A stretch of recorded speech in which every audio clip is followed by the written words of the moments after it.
Greetings, everybody. Mike Perna back here with another interview. And, if you've been part of our YouTube channel for a while, if you've been part of our podcast for a while, if you've basically done anything we've ever done ever for a while, you will be familiar with Chara Games and the Lysaghts. Well, at least Pat. Pat has brought his other half on as well. Let me just put this out there.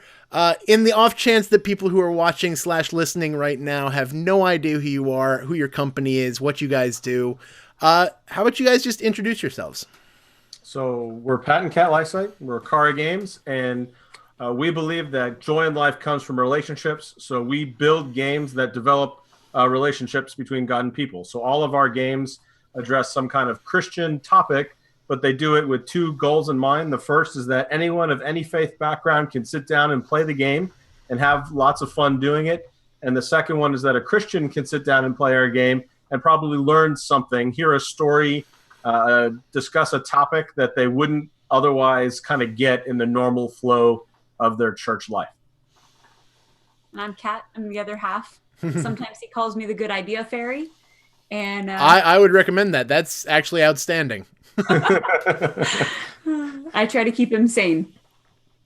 That probably takes quite a bit of effort. It does. It does. It's a full-time job. Okay. As I was hinting to, the fact that you guys know about, if you've watched us and heard us, you know this company. Two of the games that these guys have produced are actually featured in our InnRoads seal of approval. In fact, Commissioned was one of our original, like when we were talking about doing this, Commissioned was basically like, yeah, we want to be able to point out games like this and say, look, these guys are doing it awesome. So again, just for the folks who might have stumbled onto this interview, have no idea, if they're new to our channel, if they're new to everything, give a brief, you don't have to hit everything, but at bare minimum, mention Commissioned and Unauthorized, because those have our seal of approval. Yeah. So we have 3 games published currently. The first one is Commissioned. It's set in the early church. You take on the role of an apostle to work together as a team to accomplish what they accomplished in the first 100 to 150 years of church history. It's a cooperative game, plays in about an hour, 2 to 6 players. It's just a fun take at church history. Instead of sitting through a eye-stabbingly boring lecture, play the game, have some fun, and learn a little bit about what they overcame and how much God moved to make the church a reality. I actually had the opportunity at a convention in 2017 called Dreamation. I actually was at Dreamation and I said, hey guys, we're here. How can we help? And they said, can you run this game called Commissioned? And I said, yeah, we can run Commissioned. And one of the cool things that actually happened when I was running the game was one of the people who was actually running the game's library. It was before anything was getting started, and I was just connecting with them. And the guy looked at me, he said, I love this game. I'm not even kind of a Christian, and I love this game. Nice. That's why we do what we do. It's great to hear that. We're diligent to try to test all our games. Specifically with Commission, we went above and beyond to try to find people of all different, race, religions, creeds, or none, and put them in front of the game and see, how they enjoyed it. But mechanically, it's kind of like a reverse Pandemic with a Dominion blend. So you're building up your character through a simple deck building mechanic, and then you're working together. You're playing every turn as a team, but we've also done some unique things in that game to control the alpha gamer quarterbacking problem that a lot of co-ops have. So we're very proud of how Commission's done. We've actually sold about 4,000 copies of it, and we're getting ready to do our 3rd printing. So we're very excited about that. That's great. And I'm not even kind of biased by the fact that you're the first company who got the InnRoads approved seal and put it on the cover of the box. I'm not even kind of biased about that. It's pretty amazing. The second game is 3 Seeds. It's a very simple, basic light strategy card game, 2 to 5 players, plays in 40 minutes. The instructional video is a whopping 3 minutes long, very easy to pick up. It's kind of a short versus long-term resource management kind of game. So you have time, money, and labor seeds that you're investing in crops to reap a harvest of points. That's the short term. The long term is you're collecting crops of different sets and to collect an end game bonus. And it's it's kind of discussing the stewardship or management of God's resources that He's given us. So that's very easy to pick up for families, and we're excited for how that's going to do. We're going to a homeschool convention this summer, and we think that's going to get a lot of traction in that market. And then the third game is Unauthorized. Unauthorized is a large group, 6 to 12 player social deduction game. What makes this one unique is that your loyalty can shift. So you are playing a specific character that has a unique skill to influence the other players by changing the cards that represent experiences or life experiences that they're holding in their hand. And so as I use my skill to change the cards in your hand, I can change your loyalty because your loyalty is set by the set of cards that you are playing. Yep. So it's set in between an overreaching government and an underground church. There's kind of pulling back and forth on the loyalty of the people. And like she said, 30 minutes. So. Yeah, we had a lot of fun playing that game. It took us a little bit to kind of settle into what it was doing, but when we did, it was great. And it was really cool because like I said, the InnRoads seal, we only give it to people who, like, you can, if you have zero Bible knowledge, zero church experience, you're still playing it. Yeah. Mm-hmm. So that it did fit the bill. People did have fun with it. However, this one specifically, Unauthorized, is really, really cool when you are using it in a church context, because of the fact that I have been waiting for a long time, and it was super excited when Pat contacted me, said they were doing this. I've been waiting for a long time that says the underground church is a theme that people should be tackling, because it was just ripe for stuff to talk about.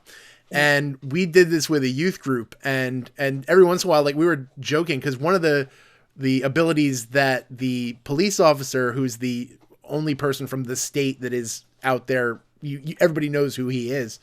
The police officer has the ability to execute somebody. Just once, but it still gets to happen. Yeah. And we saw, as the person who was playing the cop was like, oh, they had that look in their eye, like, oh, somebody's going to get shot. And it was this fun game moment. And then you realize, and then, I had to be that guy, mostly to make sure that the youth leaders involved knew that I wasn't just playing games with their kids. And I looked at him and I said, y'all know this happens, right? Mm-hmm. And like the entire thing shifted into this. I go, yeah, this is a fun game, and I don't want to do the bait and switch. I hate the bait and switch. But at the same point, I want y'all to know this is a thing. And then that led into a very cool conversation, and it was a great moment. So it's a solid, fun little quick 30-minute game. Yeah. With the potential for this epic discussion moment afterwards. The other thing that's a lot of fun to watch is that the cards, they're green or red in your hand for your loyalty. And that's really all that matters mechanically. There are a couple cards that are wild that you can decide how to play, but the graphics and everything on them is just, it's there for decoration. It doesn't affect the gameplay, but what it affects is the conversations. Yeah. So the cards are pushing you to or away from the church, to or away from the state. And the moment people actually start to read them and be like, oh, why does a meaningless tradition card push me away from the state? And how does that happen? Or push me away from the church? And why does that happen? And is that happening now? And all of a sudden you start to see the wheels turning and create some. There were two that got me. The one was church hypocrisy, mm-hmm. that pushed you towards the state, and I'm like, oh, that hurts. Yeah. And the other one that really was interesting to me was the death of a loved one was a wild that could go either way. Yeah. Right. And I spent a long time discussing that, how seeing that could drive somebody towards God as you're looking for answers, as you're contemplating what that means, or if you're finding solace in the fact that this person is a person of faith. Like, there's a lot of ways that could drive you to God, but there's also a lot of ways where, confronted with the death of a loved one, you're away from God, because that's literally my faith journey, was that it ended up being both. Like, the death of a friend of mine literally immediately took me away from God, but then drove me back towards him. Wow. So like that's super good stuff. But all this talk about commissioned and unauthorized and all the stuff you've been done. We can spend all the time in the world making videos and podcasts about all the stuff you guys have done because we love you guys. But the reason we're busting out this video and this audio and everything like that is because you guys actually have a new game coming out. Dum, dum, dum. Nice. Soul of the Empire. So other than the very cool design, it's always nice when you can actually see a box cover, especially because you guys are gearing up for a Kickstarter again, right?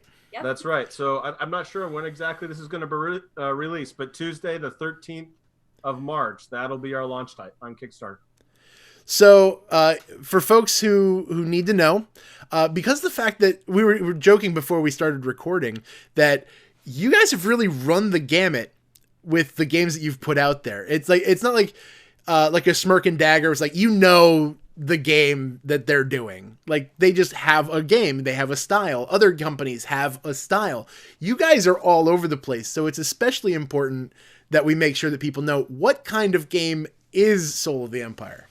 Yeah, Soul of the Empire is a 2 to 4 player, 2-hour asymmetric strategy combat game set in 54 AD. So you've got Romans, Jews, Christians, and a coalition of outside cultures, Germanic tribes, Goths, and Parthians, each trying to do different things in the same kind of battle space within the game. So it's all about the cultural clash in the first century that eventually fractured the Roman Empire. So each faction has got unique advantages and unique objectives. You have different starting position. You have different skills to achieve your faction-specific objectives. And it's really exploring kind of the difference in the 4 worldviews there. It's really exciting. This is a more meaty kind of strategy game. So medium to heavyweight, again, clocks in at about 2 hours, but we're very excited for how it's come together. So mechanically, what kind of things are people doing in this one? Sure. So there are kind of 4 basic mechanics that the game revolves around. The first one is a dice-driven action selection system. So you have 5 dice that you can roll up to 3 times to create a sequence that's either a set of the same numbers or a run of numbers, right? And then the numbers or the dice give you actions to do, but the actions aren't tied to the specific value of the dice. So you necessarily. So you decide how you want to allocate the dice to the actions that you're going to do. So, moving around, recruiting, instigating combat, trying to buy new power cards to strengthen the cultural deepness or capabilities of your faction. But it's about using the opportunity, the initiatives that the dice give you to best advantage. So that's the dice-driven thing. The second is our combat is a deterministic style combat. So that means you kind of know most of the information going into the combat, but it's not 100% revealed. So you start with your units that are in that territory, and then you get to play a combat or a faction-specific combat card that has both a point value and an effect. And then you're basically adding the value of your units and that combat card. And then sometimes, depending on who's in the combat, sometimes the high value wins and sometimes the low value wins. But the effects on the combat card are tied to the culture of the faction. So sometimes you can achieve your objective even if you lose the combat based on the effect that you're playing. So you've got the dice-driven action selection. You've got deterministic combat. We've got an objective point system. So you can win either by achieving your faction's specific victory condition or by achieving 7 points on the point tracker. And that's done by intermediate objectives on an objective card that looks like this. It kind of creates a race between 3 of the factions. And then the 4th faction is actually, it's more of an area control based mechanic where you're trying to occupy specific territories on the board that are defended by the other factions. And then the 4th thing is the faction-specific power decks that really let you get in there and learn more about the history and the culture of the faction, but also are tremendously powerful. And you have to pay to purchase them, but they give you a unique way to kind of twist the rules to your advantage as you play through the game. So each one of those is very different and gives the factions a unique flavor as you play them. So when we were talking about commissioned, you rattled off a couple different games that, if people were looking to see what type of game this is, you go, it's like this plus a little of this and maybe some this. Is there anything out there right now, if people want to kind of grab onto what you guys are doing with Soul of the Empire, anything that's already out there that might, I don't know, kind of inspire them, be like, oh, it's kind of like this, but we do something different with it?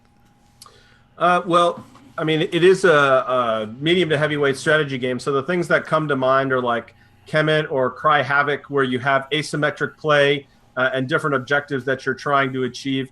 I think that the die kind of driven nature of that, so it's going to give you somewhere between 2 and 5 actions on each turn, and you're trying to manage that to the best. I think that's kind of a new thing. I haven't really seen that done much.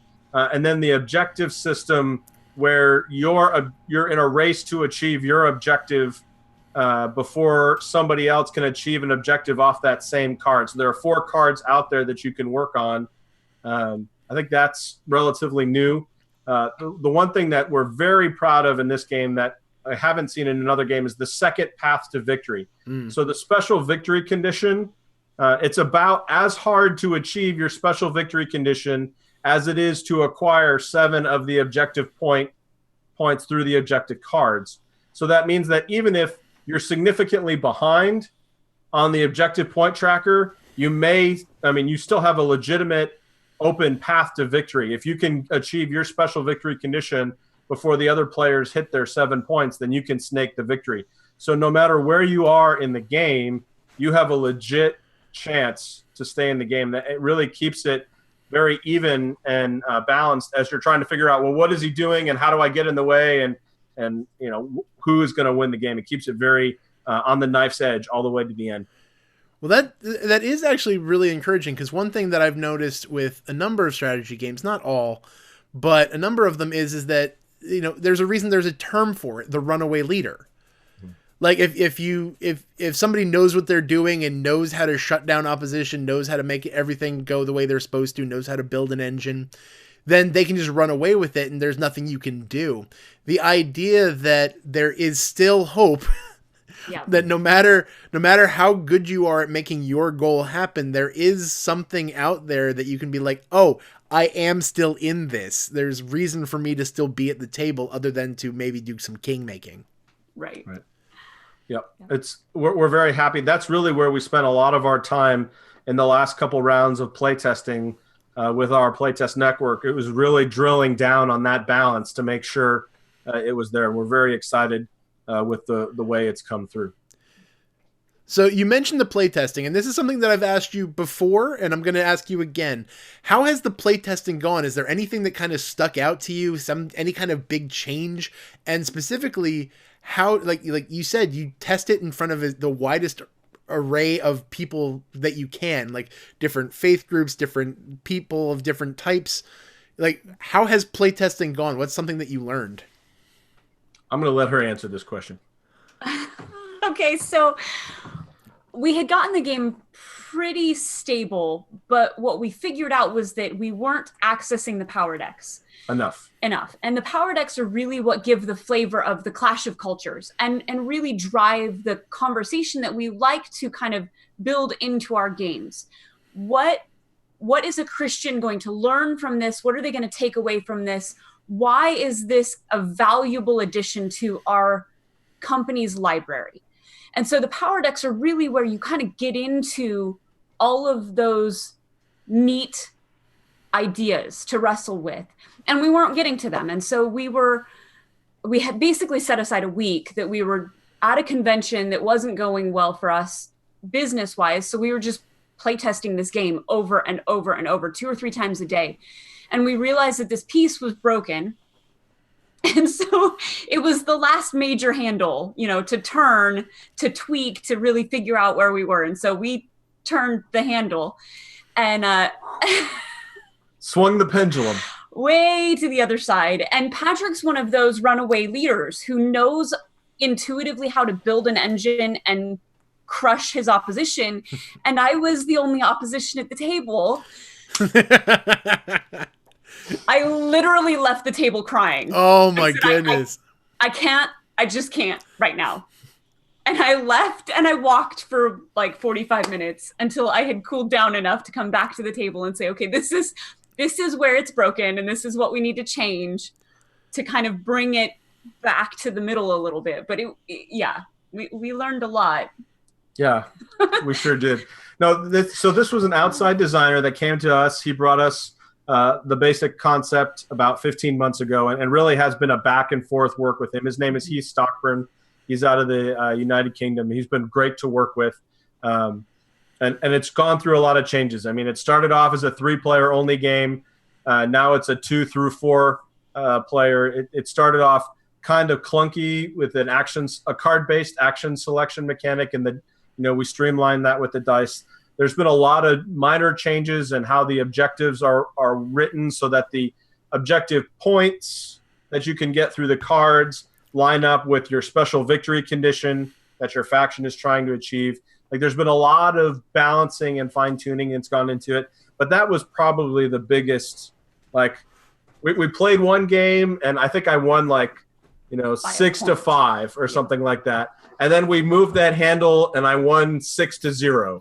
Like, it was a huge swing in how the game was playing because of how powerful the combat or the faction power cards are. But it was important to say, okay, sometimes you have to swing something to the opposite end of the spectrum just to see what it's capable of. And then we were able to dial the cost down into a middle area that allows you to see a good portion of your faction power deck, but it's still coming up every time you play in a different order, and there are more cards than you will normally cycle through in a game. So each game, kind of your own, what your faction has to work with is slightly different. And then the objective cards come out in a different order, or you see different ones each time you play the game, and some of the setup is different. And so there really is a lot of replayability in the game, even if you're playing the same faction over and over. And then as you go from faction to faction, you've got a completely different mindset as you look at the game. So we think there's a lot of depth for people to explore there. And we've written a conversation guide to go with the game so that after you play it, if you're interested, you can really dive into, we've taken a lot of care to tie the effect on the board, mechanically to the card, how the card is labeled kind of culturally. But you don't really necessarily pick up on that as much as you play. But that's where a lot of the care and the design went to. So we developed the conversation guide to kind of allow players to wrestle through and grasp and really identify all of those things. One of the neat things about this particular game is that the asymmetric nature of it let us depict each faction as they viewed themselves, not necessarily as Rome would have viewed them, which is the way a lot of historical games, history is written by the victor. Yeah. So a lot of historical games kind of lay that out. But this game, we can kind of, the coalition, you can look at, what would it have been like for a Germanic tribe who's been displaced from their traditional homeland? Right. How would they have, what would their motivation be? How would they have approached? What would their goals have been? Very different from, the Jews who are just focused on trying to cleanse their land politically, religiously, all those different things going on. So there's a lot of interesting stuff that's in the game, but that's not in your face. And so that's where the conversation guide comes to try to open up that window. Well, that's something that I like because, that's something that we talked about with Unauthorized after that came out. I remember bringing it to you guys being like, this is awesome and this is a fun game. It would be nice to have something for those who do want to take it to the next level. Like, the game itself is at the appropriate level. It's like just fun, light, whatever. But if people do want to take it to that next level, what can they have? So it's nice to see that in this game that's something there. That the game itself is still very, just a good, solid design, a nice, clean system there. But if you do want to go deeper, that exists. Mm-hmm. You kind of hinted at it, but because of the fact that you're talking about the fact that this is asymmetric, that there are 4 different factions, what kind of are like the key distinctives of the different factions? Sure. So why don't you start us off? Okay. So for the Christians, they are limited in number. Their strength is in weakness. their goal is to sneak into large populations and to share the gospel message and let God's transformative power change the landscape. And so when the Christians do combat, they're actually preaching to the masses. And if things go well, they convert the opponent's pieces. So their opponent's pieces are removed from the board, and then Christians are placed in their place. The unique thing about combat for the Christians is that the low number wins. So unless you're fighting the coalition, because the coalition had a completely different social, economic, religious landscape.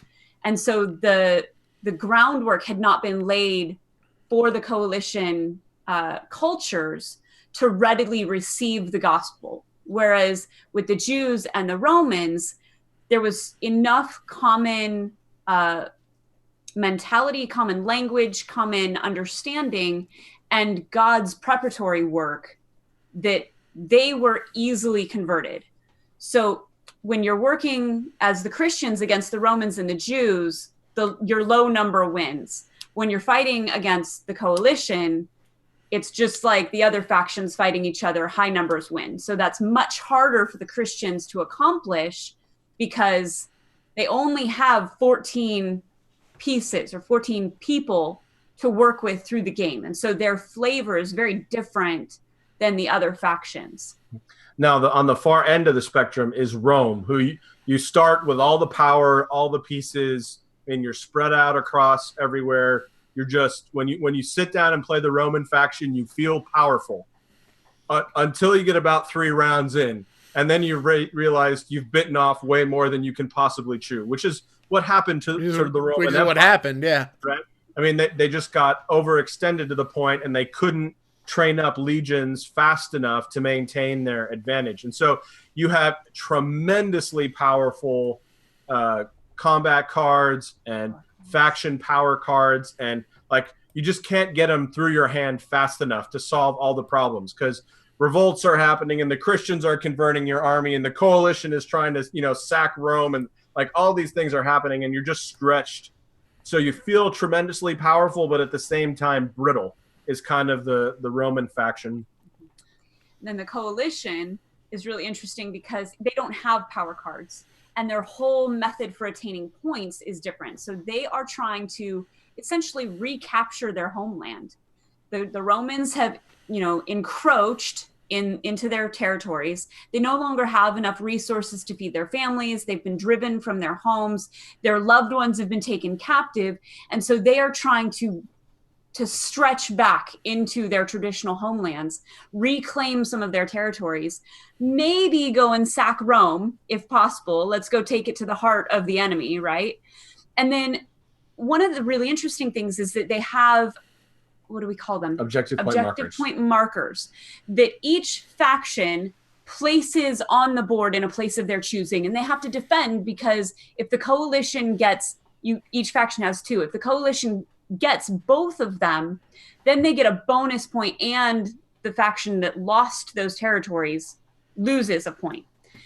But the designer likes to think of those locations as where the loved one has been taken into captivity. So the coalition is going back to reclaim their loved ones. And I just really love kind of that mentality of, they're not just, because one of the things that we do with them is they have a rage tracker that gives them an advantage during combat if their rage is high. But once they start winning, they plunder, they get a little fat and happy, a little complacent, and their rage tracker goes down. And so that's one of the things that the coalition has to manage, is what's happening on their rage tracker. But I liked this idea of how did the coalition view their enemy, and what were their goals? What were they trying to accomplish? Which is completely different than the others. And then the final faction is the Jewish faction, who like I said earlier, is focused on their faction objective is sole occupancy of the Syria, Judea region, right? So they just want to push everybody else out and keep this area is ours, and we just want it to be clean and to follow the laws and the customs that God had given them. And so they just want to kind of drive everybody out, and all of their focus is on, well, how do I do that? Because to drive out Rome, I have to be very strong, but to drive out the Christians, I have to be weak. And so it's this balance, because how do you fight an idea, right? That's one of the hardest things to do in history. And so they're torn between this, I need to fight the enemy, the Roman and the coalition enemies, and be strong. But at the same time, that kind of mass gathering opens up people to hear the Christians talk, and I want to stop the spread of that idea. And so it's this back and forth constantly through that region as they try to achieve their goals. They're much more industrious. So their faction deck allows them to streamline and optimize the system a little bit better than the other factions. And then one thing that's unique to them is that they have cards that incite revolts potentially in different places across the Roman Empire. And it's not that those revolts are Jewish revolts, it's that the Jewish faction is allied with the desire of the revolting people, whether they're merchants or peasants or slaves or whatever, in throwing off the shackles of Rome. And so it becomes a unique way to cause other problems for the Roman overlords as they play the game. Now, I do got every time you talk about asymmetry, you're dealing with it's a balance, because like it can't be completely balanced, because then you don't have asymmetry. But at the same point, you can't have like that one dominant one, because then then it's like, okay, I'm going to play that guy and win. Yeah. So as you've done playtesting and stuff, have you seen like any one faction like clear at any point really in the playtesting? Because I'm guessing that you've been working on that. Yeah. But has there ever been like, oh my goodness, this faction was just the end all and be all? And yeah, I mean, at one time it was Rome. At one time, just because they start with so much, they start with so many people on the board compared to the other factions, that they had kind of an overwhelming advantage. And then as we were developing the coalition, there was a time when the coalition was overpowered and they were just running rampant across the board. But as we've tweaked it and fine-tuned it and run it through our playtesters, we're really happy with the way it's come out. I mean, we're getting really even reports back from our groups that, this time this faction won, this time this faction won. And, this group says, hey, we think the Christians are overpowered. They won both of our games. But the other group says, hey, the Christians aren't strong enough.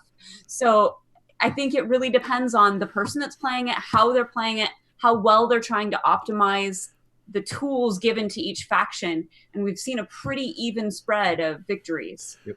Well, it's good to see, because one thing I follow Ignacy Cevicek on his blog about game design, and you mentioned Cry Havoc, and one of the things that he mentioned when he was reading reviews of Cry Havoc was this one guy was like, this game is broken, this faction's the best, and they're like, how many times have you played it? Once.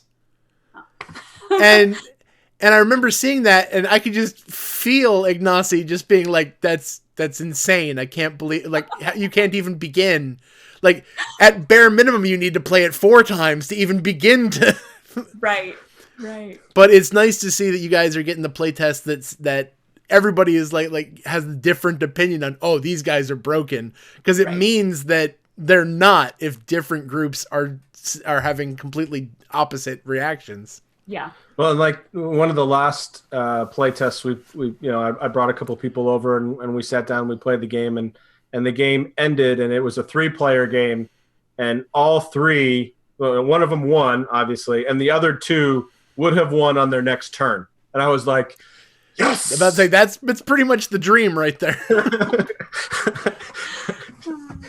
So we will want to wrap up in a little bit, but one thing I will want to say, especially with, I'm actually doing, as we're recording this, I'm actually recording the next episode of our podcast.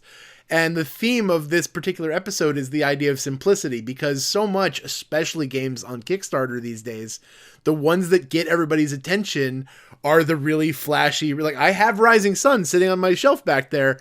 Mm-hmm. Like that's the big, like, what is the game that you guys are bringing? What is it going to look like on the table? Like, is it going to be like either end of the spectrum? Is it going to be super simple? Is it going to be super mega complex with meeples and not meeples with all sorts of minis and stuff like that? Or is it going to be somewhere in between? So we are too small a company to do miniatures as much as this game would be well suited for it. So what you'll see on the Kickstarter page is a series of stretch goals to take us from kind of a basic version to the deluxe version that we actually want to make, right? So, the deluxe version's got, cube shapes. The basic version has cube Sorry, shapes. the basic version has like the cube shapes and, 12 millimeter dice and everything we could do to make the game as affordable to make as we could possibly do, right? And then as you go to the deluxe version, you've got 16 millimeter dice with a custom face. You've got custom meeples for all of the different factions instead of cubes. Like all of those things are in the stretch goals. And that's really the game we want to make, where the Roman units look like little soldiers and the Jewish units look like little priests and the Christian units are little kneeling guys and the coalition units look like, helmeted warriors coming out of the outside edges of the empire. And that's really where we want to go, but it's dependent, as a small company, it has to be on the participation, with the campaign as we go. So, yeah. And then in terms of kind of what you'll see on the table, this is our board, right? Yeah. So you've got the objective cards up on the top for that. And then you've got the color-coded Roman regions and the coalition territories kind of in the northwest corner there is where the hordes are coming out of to try to reclaim their territories. We're very excited by how the art has come together to give you a nice play experience there. And then each of the factions has a two-sided faction map where either side is the same functionally, but you've got different art. And you've got, so like on Rome, you've got the centurion who's, out there leading the war camp, or you've got Agrippina the Younger who is putting Nero into power. On the Christian side, you've got a baptism scene, or you've got Lydia the merchant, making a way for the apostles to come through and spread the news. You've got, Germanic warriors and the Parthians, who are the leftovers from the Persian Empire. They're heavy cataphracts that decimated some of the Roman legions in the first century. So we've tried to make all of those things very rich and culturally immersive, at the same time make them very functional from a gameplay perspective. Well, I also appreciate you guys did it with unauthorized, but one of the things that is a major issue and up for a lot of discussion recently is to make sure that there is an element of diversity in the kind of like just the artwork and stuff like that. Like you want to see different types of people, different genders, different sorts of stuff like that. And with unauthorized, you did it with the player cards being double-sided, and it was different cultures, different ethnicities, different genders, and all that stuff. So it's nice to see that that's also making its way into this game. Yep. Also for people who are interested in Commission 3 Seeds or unauthorized, Soul of the Empire will have 2 bonus cards for each of those games. So 2 new trials for Commission, a new crop and event card for 3 Seeds, and then a new double-sided character and an experience card for unauthorized. So that's all going to be only through this box. They won't be sold independently. And I will say that if you want to get bonus trials, those trials are no joke, guys. Those things are terrifying. What you don't like being, eaten by lions? I'll tell you what, man, it's brutal. It's brutal when you're turning like oh, all right. We're not going to talk about Commission. We're here to talk about Soul of the Empire. Yeah. That's going to be, I think that'll wrap it up. You guys I'm really excited to see this one and see what it looks like, see how it's received. Is there anything that you guys want to say to everybody to kind of wrap things up? Well, the InnRoads team and everyone that's connected to that community has been huge supporters of ours. So we just want to say thank you, because it's without you guys getting into the campaign and getting in early, we're not going to be able to attract the outside attention from the rest of the industry that really we're trying to gather. And so really, thank you for everything that you guys have done for us in our first 3 games. And thank you in advance for joining us for Soul of the Empire. This is our 2-year-old. That's awesome. All right. Thank you guys so much for doing this and being a part of this. I wish you guys all the best for the Kickstarter, and hopefully we'll be able to come back and say how great it was and how you reached all your stretch goals. Thank you very much.